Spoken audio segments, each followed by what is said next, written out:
ang Presidential Broadcast Service. Radyo Pilipinas. Radyo Publiko ng Bagong Pilipinas para sa Bagong Pilipino. Naghahatid ng mahahalagang balita at impormasyon na guugnay ng pamahalaan sa sambayanan. Tulay sa himpapawid ng serbisyo publiko. Radyo Pilipinas. Radyo Publiko. Ang boses ng Pangulo. Sa Iloilo, Radyo Pilipinas. 585 AM. Oras sa Radyo Pilipinas, 1:03 sa hapon.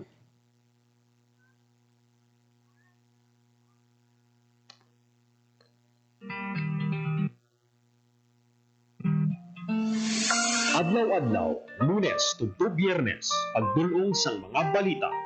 Hitabo, issue kag concern, may kaangtanan sa katilingban, sa kaayuhan, pati na ang sa ikaayong lawas. Halin sa mga concern sa mga bata, sa mga lamharon, nagabinalaga kag nagasinultero, mga hamtong, professional man o mamumugon, mga tigulang, kabuhi kag paghimakas sang mga ginikanan para sa ila kabataan.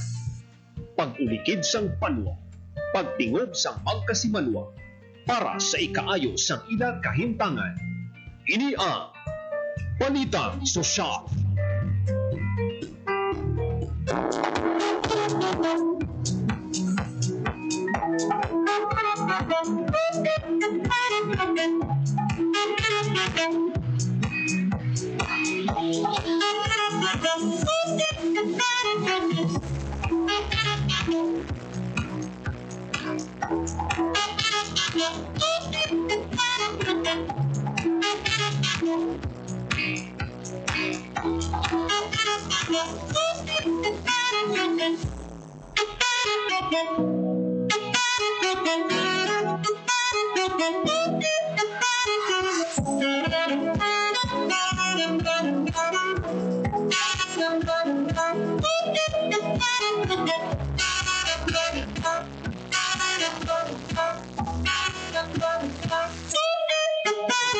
Mayong hapon Pilipinas, mayong hapon Western Visayas, mayong hapon syudad kag probinsya sang Iloilo. Daw kita sa buong mga abiyan sa Merkules, Hunyo 11 tuig 2025. Sa kinaandan ako ang inyong alagad, Marian Grace Arellano. Welcome mga abiyan sa pagpangalagad sa programa Balita Sosyal. Ito nga hapon mga damo-damo kita sa topiko nga pag-aan sa aton nga pagpangalagad. Na diri mga abiyan ang patahag sa aton mga Department of Social Welfare and Development, DSWD Field Office 6 sa nagalaptang nga impormasyon. Wala na kuno sang budget para sa medical burial assistance. Wala ining impormasyon mga biyano ang boundaries ang aton man agtumanahan sa DSWDC. Turihan taman mga biyan ang paghahiwaton tumo with our celebration no sa ika-127 Philippine Independence Day. Hiwat ang aton nga Department of Labor and Employment Regions isa ka kalayaan job fair dira sa SM City Bacolod. Baloon naton mga biyano pila-pila ka mga job vacancies ang igatan no, ang dapat dalon sang aton man nga mga applicant, mga industriyano nga pwede nila ma-applyan tumo sa paghiwato naton nga kalayaan job fair.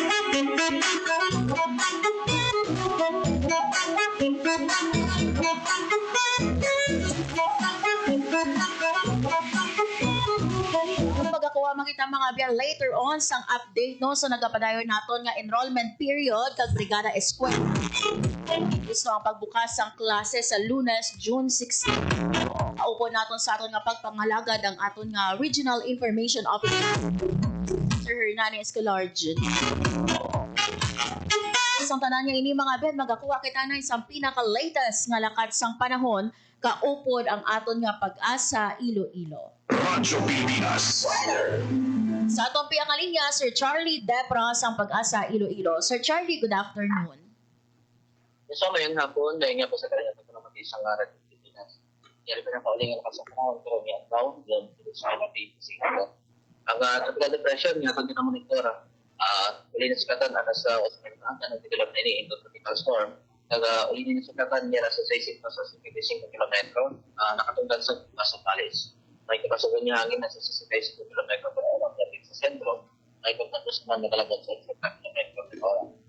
Samtang sa naman low pressure area, nag-develop sa aga, susunod sa private area of responsibility. Kaya sa 500 kilometro na silangan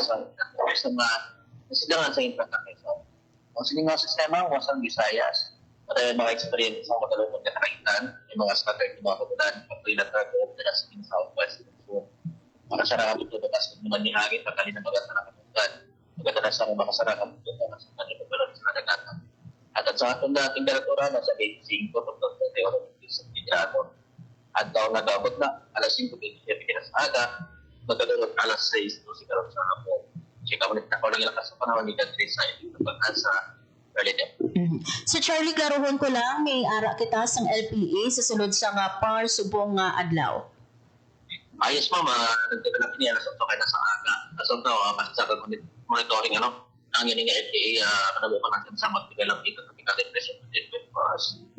Sir, klaruhon ko lang no, ining LPA kag ang sagwa no nga isa man ka tropical storm, nag-aapekto bala ini sila sa weather naton diri sa Western Visayas? Yes, dili sa ato sa Western Visayas kung daw sa pagitan sa sining southeast monsoon at expect nato na init natin yung mga standard na pag-traitan kung mga pagulan-ulan diri sa Western Visayas kanila sa bayan sa Cavite. As of now, Sir Charlie, makita ba na natin kung diin nga mga lugar, particularly diri sa aton sa Iloilo ang nagaulan?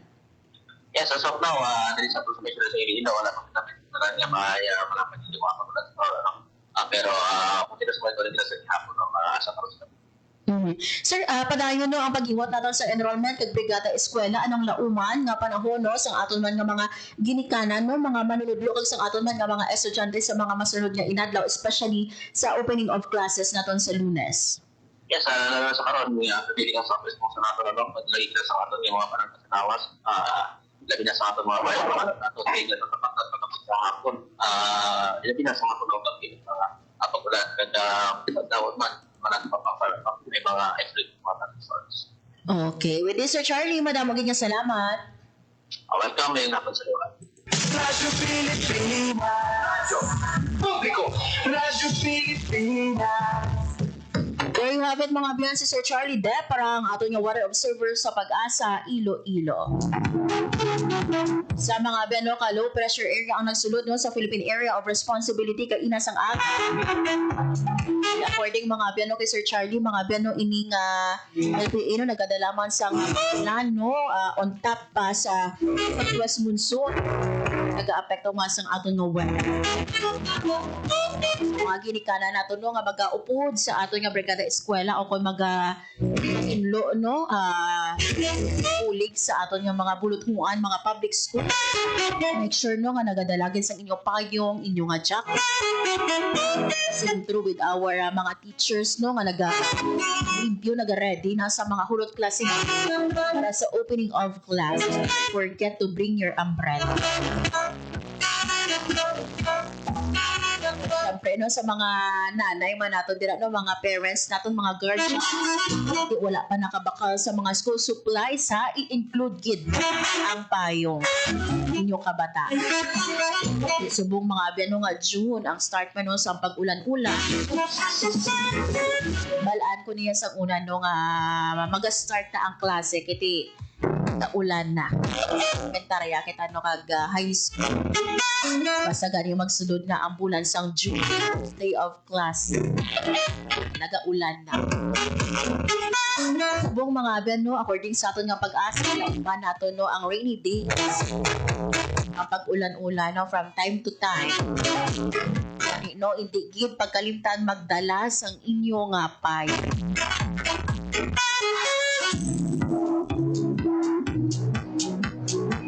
Oras mga biya sa Radyo Pilipinas, 1:12 sa hapon. As mentioned earlier no, sa aton nga pagpangalaga, istoryahan naton mga abyan ini pagpaathagman sa Department of Social Welfare and Development Field Office nagalapta no nga impormasyon nga wala na kuno sang budget para sa aton nga medical burial assistance. Makamatuoran o sinino ang nagapalapta sang istorya.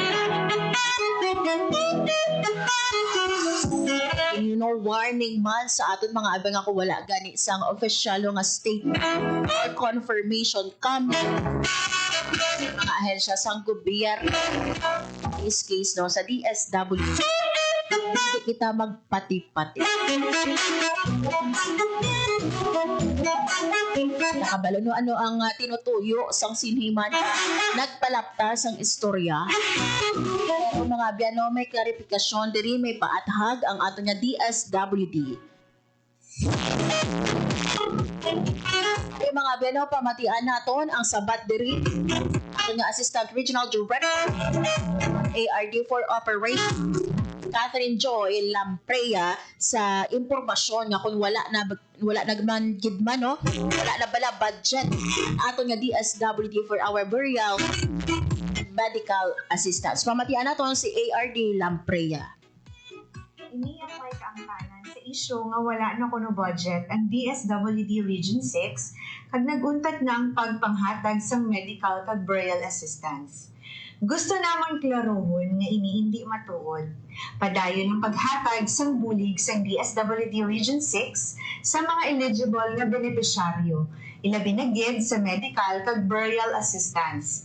Ang kantidad sang bulig ginabase sa assessment sang aton mga social workers kag ini nagasunod sa existing nga guidelines kag proseso sang ahensya. Once again, we urge the public na hindi gid magpati dayon sa mga impormasyon nga wala sang kumpirmasyon.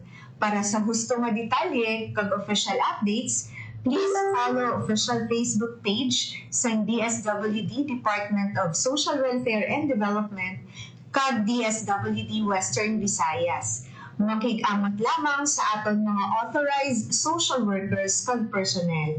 Ang DSWD padayon sa iyang misyon nga magahatag sang serbisyo sa mga pumuluyo nga matuod gid nga nagakinahanglan. Dahil bawat buhay mahalaga sa DSWD. Radyo Pilipinas. Publiko! Radyo Pilipinas. There you have it mga biyano ang pahayag ni Assistant Regional Director for Operations Catherine Joy Lampreya sa DSWD no sa sininga impormasyon or nagalaga nga impormasyon. Wala na kuno sang budget para sa medical or burial assistance. So according diri sa aton nga ARD sa aton nga DSWD wala ini sang kamatuoran ini no nga regulasyon ining impormasyon nga inyo na bato no nga wala sang budget. According sa DSWD, padayon ang paghatag sang assistant, medical kag burial assistance. Especially no sa mga kwalipikado naton nga mga benepisyaryo. Mga abyan no ang kandidat nga ginahatag no sa mga beneficiaries naton depende ini no sa assessment sang aton mga social workers. Syempre no sa guidelines sang aton nga DSWD. Kung may mabaton ka mo dira no nga mga informasyon Ari mga abyan na klaro alin sa DSWD padayon ang paghatag sang assistant. Kung may mag-send gani sila sa inyo dira no nga mga information mga abyan no pagpatapos information. So kamo na mag-explain no sa mga pati-pati wala sang kamatuoran.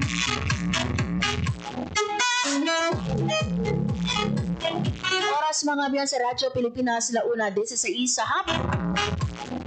Aton mga biyan nga pag-istoryahan naton ang paghahiwaton nga ang job fair sa Department of Labor and Employment. Dole Region 6. Wala ka mga job vacancies no ang available tomorrow sa hiwaton naton nga job fair dira sa Bacolod City. Pag makaupod man natin sa aton nga pagbalik ang aton nga tagpamaba sa DepEd Region 6, Sir Hernani Escolarge. Mga abay magabalik ang programa Balita Sosyal.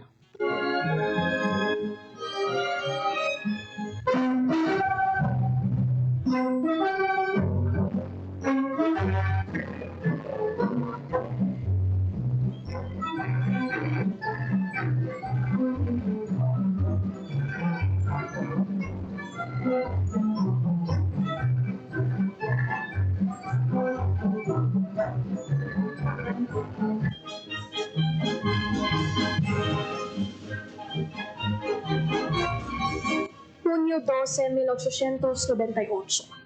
Mga alas 4 tugtog alas 5 sang hapon sa Kawit, Cavite, sa pagpanguna ni Presidente Emilio Aguinaldo. Ginbayaw ang bandera sang Pilipinas, kag gindeklara ang kahilwayan sang pusod matapos ang 300 katuig nga pagsakop sang Espanya. Sa pagbayaw sang bandera sang Pilipinas, gindumdum ang sakripisyo sa mga baganihan halin Luzon, Visayas, kag Mindanao. Dako ang naging kontribusyon sa mga Ilonggo nga baganihan sa paglabot sang aton kahilwayan. Ang plaza publika sang Banwa sang Santa Barbara ang naging lugar sang labing una nga flag raising o kon pagpasaka sang hayahay sa Gwa sang Luzon sang Nobyembre 7, 1898. Gintawag ini na Cry of Santa Barbara.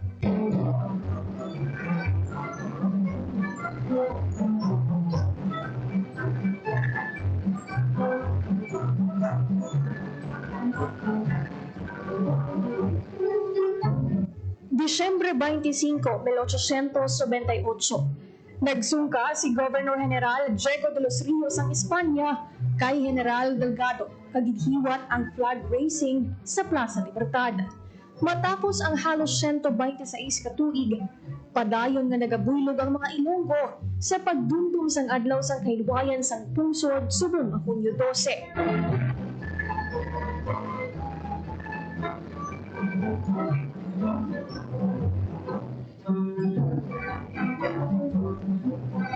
Aton ginadumdum kada tuig ang sakripisyo sang mga baganihan kag ang kasaysayan sang Pilipinas.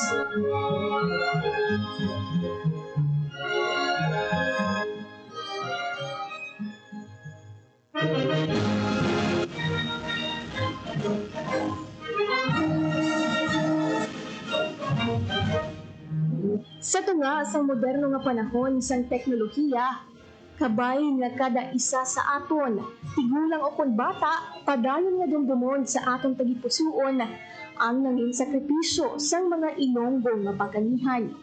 Padayon kita sa pagpanikasog, sa pagbulig sa mga nagakinahanglan, kag manging ehemplo sa sunod nga henerasyon. Aton palanggaon ang Pilipinas, hindi lang sa adlaw sang kahilwayan, kundi sa matag adlaw.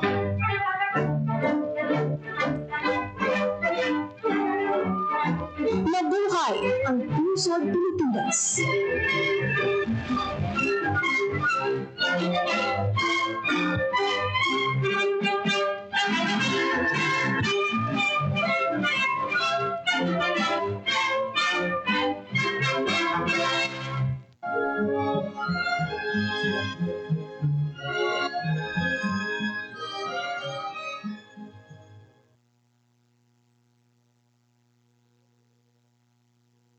For 53 years, the people suffered. From heartless communist terrorists. Who killed thousands and are killing thousands more?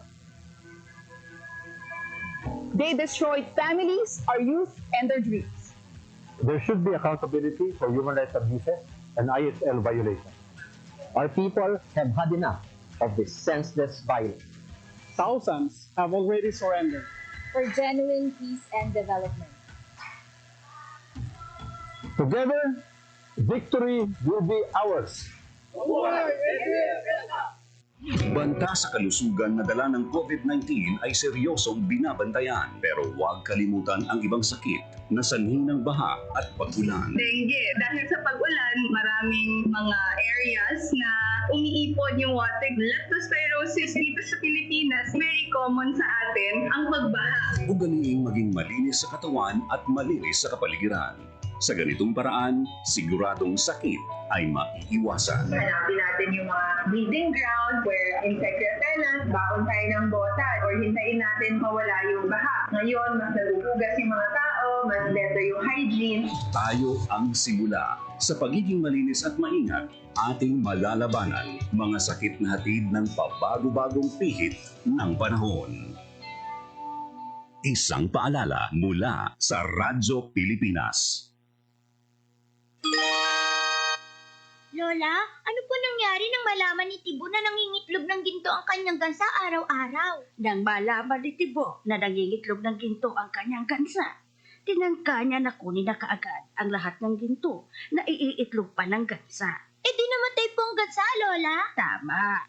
Eh di wala na pong gansa na magbibigay sa kanya ng gintong itlog araw-araw. Yan ang aral natin na nakuha sa gansa na nagbibigay ng gintong itlog. Ang ating kalikasan ay tulad ng gansa na nagbibigay ng gintong itlog. Magpapatuloy ang ating pakinabang sa mga gubat, mangroves, coral reef, dagat at sa kalikasan kung ang mga ito'y aalagaan at pagyayamanin, hindi sisirain. Paalaala mula sa Integrated Environmental Management for Sustainable Development Program, DENR, at ng palatuntunang ito. Game, 1, 2, and... Pahatuon, balikat ulo, itapuetan, may mga susus. Huwag mong titigan ang hindi sa'yo at maging disenteng tao. Pare, ang catcalling ay isang uri ng sexual harassment. Di biro ang sexual harassment at di nakakamacho ang pang-aabuso. Isang paalala mula sa Philippine Commission on Women at ng himpilang ito. Oras sa Radyo Pilipinas, 1:24 sa hapon. Radyo Pilipinas. Radyo Publiko. Radyo Pilipinas. Sa gihapon mga abyan, nagapamatiga mo sa programa Balita Sosyal, kagakong inyong alagad, Marian Grace Eraniata. As mentioned earlier, mga abyan, magakuha kita sang update sa ating Department of Education Western Visayas, nagapadayon natin nga Brigada Eskwela, at the same time, enrollment period. Tahon natin mga abyan, ang nagapadayon nga Brigada Eskwela, same time ang pag-activate mo ato nga uplan balik eskwela. Pwede makapalabot sang concern ang mga ikanan natin kung mga guardian. Wala na bala ang as of now pa-enroll sa school year 2025 to 2026. Sa ato nga piyakaling nga mga abyan, si Sir Hernani Escolar Jr. ang ato nga Regional Information Officer sa DepEd Region 6. Sir Hernani, maayong hapon sa imo and welcome diri sa Radyo Pilipinas Iloilo. Ngayong hapon, sa ngalan ni DepEd OIC Regional Director, Christito A. Eco, kami kita. Isa sa mayong hapon sa panahon. Yes. Sir Hernani, sang Lunes, umpisahan natin ang aton man nga school year, pinaagi sa paghiwat sa Brigada Eskwela and at the same time, sang aton nga enrollment period. Unahon natin, sir, ang aton nga Brigada Eskwela. Kamusta ang paghiwat sa karon sa Brigada Eskwela sa mga buluthuan naton? Based upon sa mga monitoring, padayon ang paghiwat naton sa Brigada Eskwela sa aton mga public schools diri sa may Region 6, that's around 2,836 units sila, diri sa aton.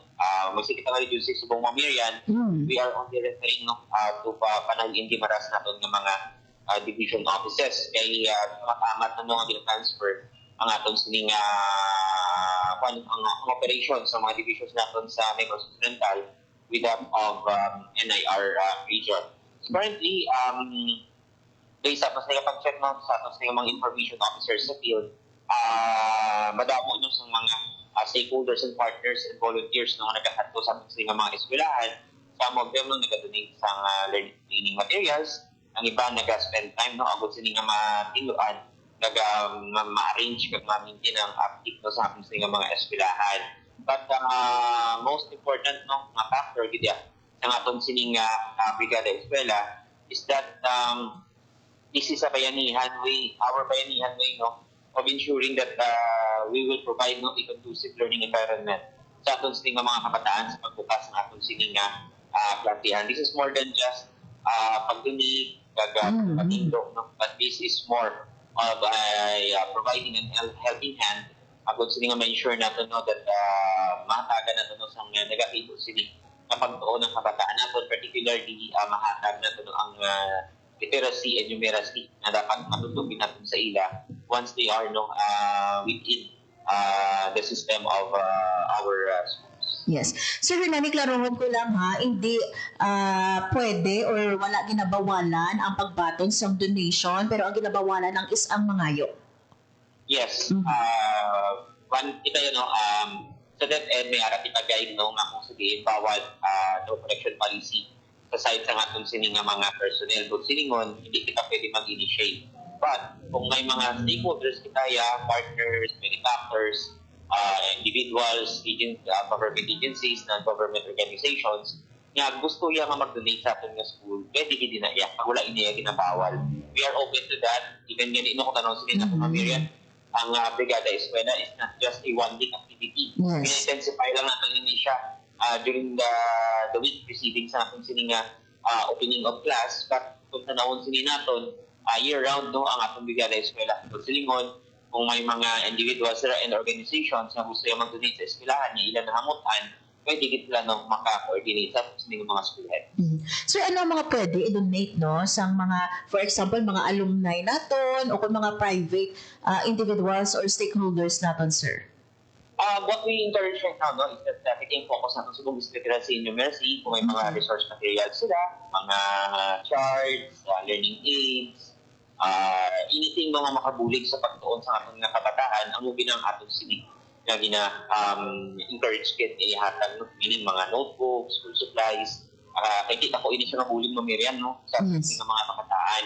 But kung gusto nila nga mag-donate sa pinta, living materials, household na mga equipment like silhig, dustpan, and others nga mga makabulig sa pag-maintain sa atong eskwelahan, pwede ba nila siya?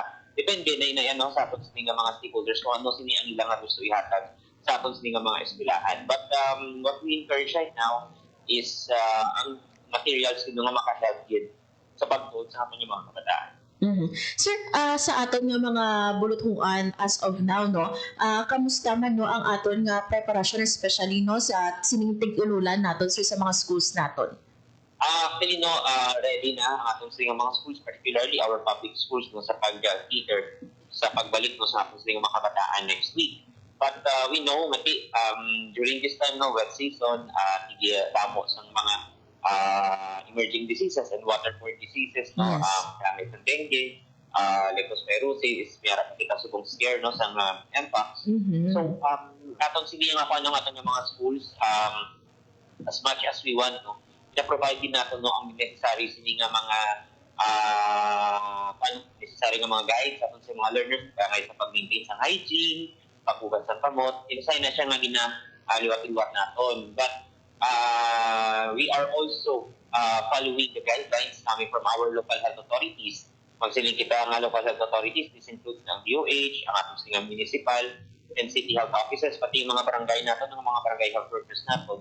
Kung may mga guidelines din sila on ways to prevent these type of diseases from infecting our learners, kinasunod din na yan sa Department of Education. Kasi we know that they are in authority on what to do. They have the scientific knowledge kung ano sini ang mangin maayon pa pamaagi to prevent the spread of these communicable and emerging diseases. So kung may mga symposium sila, may mga kampanya sila na pag-obrahon sa atong mga eskwelahan, open din ang atong sining mga buluthuan, mga public schools naton, agud sining nga mag-cater sa ila.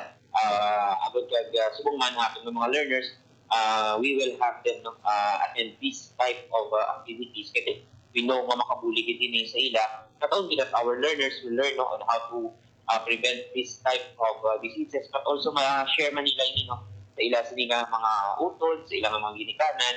And at the same time, nabuligan natin sila nung ma-protect man ang ilang pamilya. Yes. Sir, klaro, walang tomorrow, Independence Day. So, bukas ang aton yung mga buluthuan sa brigada and at the same time sa pagbaton sa enrollment? Ito depende pa sa school natin. Makoordinate sila sa ating mga division offices kung kailangan nila mag-open tomorrow. But kung may mga ginikanan niya gusto tomorrow, then ang school can coordinate directly with the division agad sini nga mahatagan sa necessary sini na remuneration like service credits or anything no ang atong nga mga personnel. It will depend upon ito may guidelines na ginasunod ng Miriam. And the divisions are there no, to provide the necessary guidance sa ating mga schools. Sir, kadto sa enrollment, kasi diri nga wala na diri no sa ato ng mga schools division offices naton sa Negros Occidental. Pila ang ginalauman na lang naton sir nga enrolls for the sa masunod no or magasunod nga mga estudyante sa June 16? Actually, kung basihan naton ang atong nga previous enrollment data diri sa Region 6, with our 8 divisions, meron kita sa 1,104,607 ang mga enrolled learners coming from public, private, and the SUCs and the LUCs na nag-offer ng basic education. So kung tanong natin, atong nga previous na data, with that nga arapang atong nga NIR, ng mga divisions is 1.9 million. Okay. So roughly, mga around 800,000 ang nadula sa atin. No? Kaya dito, hindi siya mga learners natin sa bayan sa Negros Occidental. But nevertheless, karon no, just today, in buksan ka lang ng central office ang atong quick count facility sa atong learner information system. So currently, no, gig-vote pa ang atong mga division offices. Maybe siguro this Friday or early next week, mabalaan natin no, kung pilagit ka mga learners na nagpa-enroll sa aton apan nga matapos na include no, sa aton mga schools ang ilan nga enrollment quick count. But ginalook forward natin no, as much as 1.1 million ang magabalik sa aton nga mga eskwelahan no, Miriam. But kung tanong natin, ever since no, ang aton dito nga pandiri no, atong gits niya nga rally sa Department of Education is that dapat tanan niya mga bata na dapat naka-eskwela, dapat iharagin sa atong nga mga pulutuan.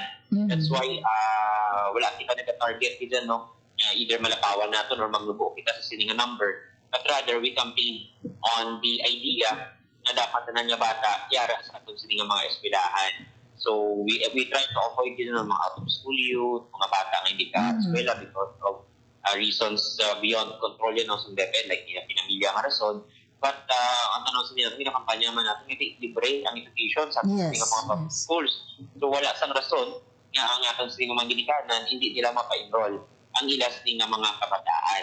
Now, after that we gather all the data coming from our 8 divisions kag malapawan natin ining atong previous enrollment sa data, then it's going to be plus factor na besides sa Department of Education. What is important here is that all children of age no, sa dapat yara sa basic education, meaning kinder to grade 12, ang dapat nag-eskwela. Number will just follow lang din mo, Miriam, if ever na malapawan natin or magmabukan kita sa sininga number sa atong enrollment as compared to that of previous school year. Sir, 8 divisions bilin sa ato diri sa Panay and Guimaras? Yes. 8 divisions na lang na bilin, that's Aklan, Antique, Capiz, Roa City, Iloilo, Pasig City, Iloilo City, and Guimaras. Sir, sa atin yung mga or ongoing subong ng ating enrollment period, ang mga kabataan nato nga before sila magpa-enroll, ginapabasa ini sila, sir? Tama din, no? Sa atin yung enrollment period, may mga schools kita, sir, nga antes makapa-enroll ang isa ka estudyante, ginapabasa sa mga manunudlo naton. Depende sa assessment no, sa aton sa mga teachers.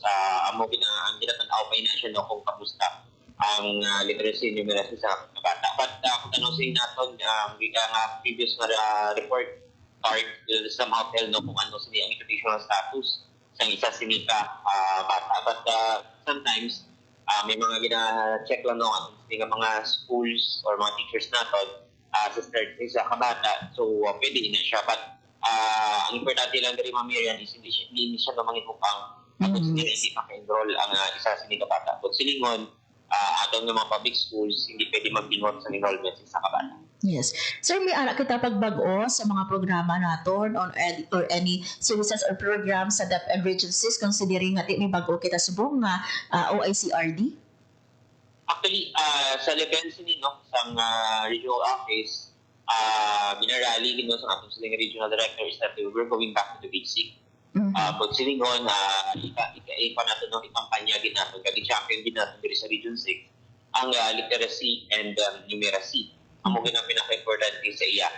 Kaya ang iya sining guidance sa atin during the first few days ng classroom niya diri sa office is that ano natin ang learner kung may siya sa mga matagas ng key stages. Kung sa key stage 1 pa lang, nabundayan na ini siya nung magbasa. Ang mga na pinaka-importante, kung once na makabalo, magbasa ang isa sa learner, then everything will follow suit na. Kasi kung kabalo na siya mag-comprehend, kabalo na siya mag-atake kung ano mga problema, kabalo na siya mag-solve sa mga basics ng mga math problems, science problems, magasunod din na siya kung kabalo magbasa o mag-intindi ang ating sining learner. That's why currently, inarali din natin ining literacy and numeracy diri sa may Region 6. So, in the next few days, we will find kung ano ang ato sa regional director, nagalibot din siya.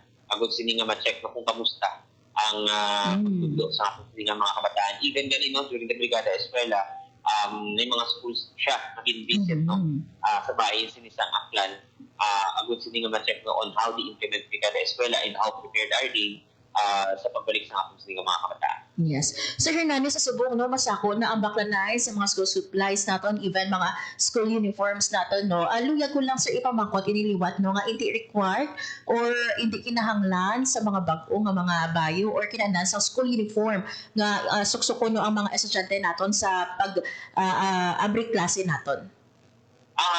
Sa bahin sa naton sa mga public schools, we have guidelines ang school uniform is not required sa aton sining mga public schools. But we have the proper school attire na ginasunod mamirya nga dapat as much as possible sa mga lalaki natin na learner naka-polo shirt or t-shirt with sleeves, any plain color with the minimum prints, tapos naka-pants sila may long or short of any color.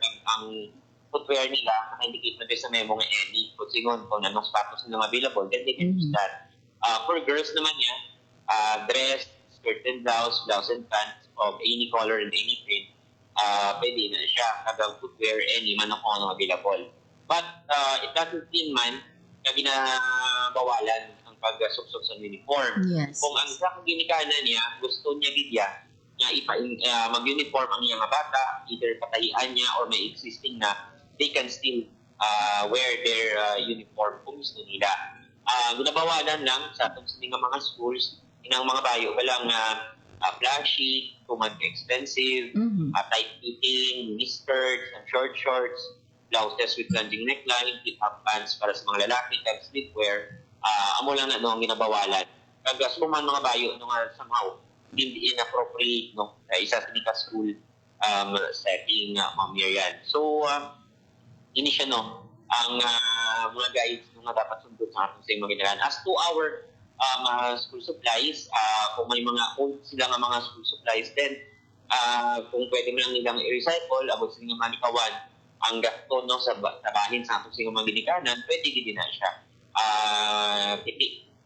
There are learners activity sheet available sa ating mga schools man nga talaga sa batang ating mga kabataan. As to notebooks, kung may mga old sila, pwede nila i-recycle, tapos sila mabuhinan ang gasto nila silang siningang mga eskulahan. And suman, if may mga during this Brigada Week, may mga nag-donate sa mga notebooks, pad paper, and ballpen, pencils, then ina siya na ipanagtag sa atong siningang mga kabataan. It would be of benefit man sa ila. Yes. Sir Nani, antes ikaw pa ngayon ang mensahe, last question na lang, sir, ready na ang aton nga mga bulot mo antiri sa Western Visayas for our opening of classes?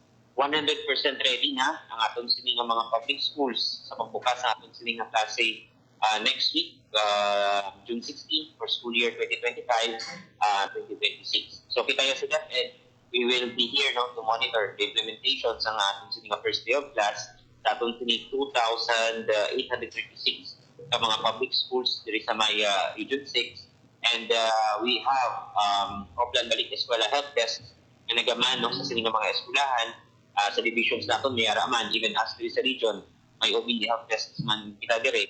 Apod sining nga maka-cater kita no sa need sa atong sining nga mga ginikanan may concern sila, may mga complaints sila, then they have an avenue no to trash out this concern na kanila no ginatago nila or mind nila no gusto nila i-share sa Department of Education. Agud mahatagan nato no sang necessary sining assistance and action ng ilas ni nga mga concerns. So we are ready na for school year 2025-2026. Yes. And lastly, Sir Hernani, ang imong mga mensahe, no, mga remaining mga reminders no, sa aton nga mga ginikanan, mga manunod naton, and of course, sa aton nga mga learners man. Sa aton sining nga mga learners, welcome back. Sa aton sining school year 2025-2026. So, kita sa Department of Education through the leadership of OIC, Regional Director Cristito A. Eco, we will go back to the basics. But silingon, we will ensure that we will give the necessary literacy and numeracy skills sa atong sining nga mga kabataan, pagod nga ma-ensure natin no, ang ila sining masanag sining nga buwas kamlang, especially sa mga learners natin no, sa atong sining nga mga public schools. Kita sa DepEd, we will make sure that we will provide a quality basic education na nagkakapat no, para sa atong sining nga mga champion learners diri sa my Region 6. Yes. With this, Sir Hernani, madamo nga salamat sa time and information nga ginhatag mo diri sa amon sa Radyo Pilipinas Iloilo. And once again, maayong hapon, Sir Hernani. Madami din salamat kag mayong hapon sa kanila. Radyo Pilipinas. Publiko. Radyo Pilipinas. There you have it mga biyan, si Sir Hernani Escolar Jr. ang ating nga tagpamaba sa DepEd Western Visayas. 100% ready na ang ating nga DepEd Region 6 sa ating nga opening of class on June 16 sa Lunes mga biyan. About nga mga parents, mga teachers natin dira kag syempre ang ating nga mga learners. Ready na bala sa panibago naman yung school year? Hope do nakapahuwag, naka-recharge ka mo, naka-spend inyo nga summer with your family or with your friend, nakapahuway-huway sa panibago naman nga school. Good luck sa aton nga mga learners through with our teachers. Aton nga mga teacher wala gid pahuway. Even mga abyan ng school break. Hindi mga manunudlo kay tanong kinsa gihapon sa pag-bra and kudos no sa aton nga mga manunod. Sa inyo nga sakripisyo para sa aton nga mga estudyante. Siyempre sa mga ginikanan natin, aga na naman ini sila magbugta para nga magluto, magprepara sila kabataan.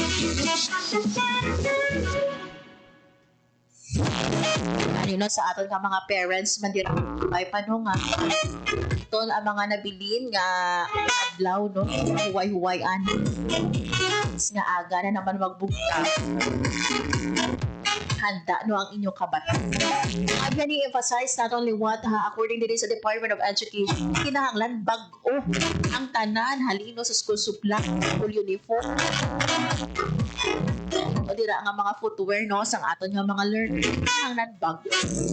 Mga abyan no makagamit ang mga uniform o kung mga gamit or school supplies no last year nga wala pa ninyo nagamit. Hindi required mga abyan no pagsuksok sa school uniform pero those yang mga parents gusto ninyo no school uniform no inyo kabataan or sa Department of Education wala man ini ginabawa. So the time no makita gid nato no kada opening of classes naka school uniform gid no ang aton kabataan for those nga wala inog bakal yung pagpilit. May ara kita dira no nga extra resources mayo no nga ginakuanan naton pwede magamit no sang ibang hatag. As long as no pwede pa sa gihapon masok no presentable ang inyo nga ihatag o kung i-donate no sa mga estudyante. Oras mga biyan sa Radyo Pilipinas na una 46 ha. This time mga biyan istoryahan natin no ining pagahiwaton naton nga kalayang ang job fair dara sa SM City Bacolod. Radyo Pilipinas. Publiko. Radyo Pilipinas. Atungan mag-abyano sa nga selebrasyon sang aton no nga ika-127 nga Philippine Independence Day.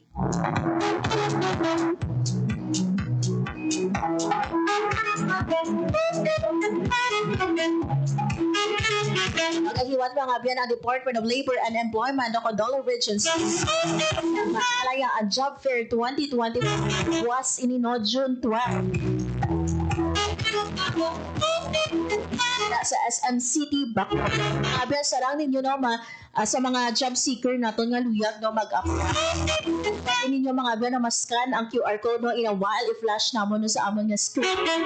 Ang QR code no para sa pre-registration. Mga abyan no ang pre-registration naton para matalunsay no ang inyo nga pag-apply sang ubra do nga ti. Patol man ang aton nga dole sa nga walk-in pareho sang aton nga Labor Day Job Fair last month no or May 1. Pero as much as possible mga abyan no mag-screen or mag-scan no sa QR code nga ini no ara makita ninyo sa aton nga screen para nga makapa-pre-register mga abyan no kung i-open ninyo inang or i-scan ninyo inang QR code ara dira nakabutang nga registration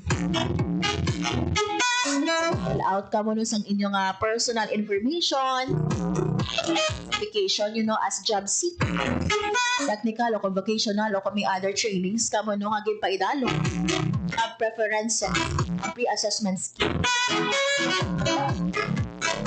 may ara kita tomorrow no nga available nga 8,852 nga local job tanyag no sang 57 naton ka kompanya nagbe 1,534 naman nga mga overseas job vacancies tanya ng 4 naton ka kompanya. So bilano sa pwede ninyo nga applyado nga field ang sa accounting and administrative support, customer service, ara man no sa sales and marketing kaga pwede man no kung may ara ka mo dira sang skilled no nga pangita ka mo sang skilled job di maka-apply no bilang driver, kitchen staff, at utility work. Nagluwas pa diri mga abyan no may ara makita kadiwa ng and help desk no apila naton ka mga ahensya sa gobyerno kag may muwas signing man no para sa mga stakeholders same time mo signing sa pledge of commitment pagtap na akong pagdula sa child labor nga hiwato naman sa 888 mo sa Bacolod City. So, para man no hiwaton or magapanagtagman sang goodies and other services no sa aton nga profile child labor. Lapit man no ang ila diri nga mga ginikanan o con-guard. Pwede ninyo mga abyan sa liwat no maskan ang QR code no na upload naton ini sa aton nga Facebook page sa Radyo Pilipinas Iloilo kag sa page man sang Dole Western Visayas for those job seekers no nga mag-a-apply to. Gani no good luck sa aton nga mga job seeker kabay pa no nga mabaton sang ubrano madamo kita sa hard on the spot. Kaya naton mga abyan no inima coverage naton Independence Day celebration diri no sa aton sa Iloilo, Santa Barbara and diri sa aton sa Iloilo City. Iga-cover man ini mga abyan no sa Radyo Pilipinas Iloilo mo nang amon diri nga mga report. Para sa Radyo Pilipinas, 1:50 sa hapon, wala na kita sa nabiling na oras sa aton man nga pagpang. Once again, thank you kay Sir Hernani Escolar Jr., ang aton nga Regional Information Officer sa DepEd Western Visayas. And thank you man sa akong mga katuwang teknika sa studio, Sir Vermore Aventura kag sa among transmitter, Sir Jeffrey Betita. Thank you man sa mga nagatutok sa mga hapon sa ato na sa radio 585 AM. At sinagalantaw sa ato nga Facebook Live, madamo gid nga salamat. Abyan ako na lang gid si Marian Grace Aranyata kag ini ang Balita Sosyal. Ito ang Presidential Broadcast Service. Radyo Pilipinas. Radyo Publiko ng Bagong Pilipinas para sa Bagong Pilipino. Naghahatid ng mahahalagang balita at impormasyon na guugnay ng pamahalaan sa sambayanan. Tulay sa himpapawi ng serbisyo publiko. Radyo Pilipinas. Radyo Publiko. Ang boses ng Pangulo. Sa Iloilo. Radyo Pilipinas. 585 AM.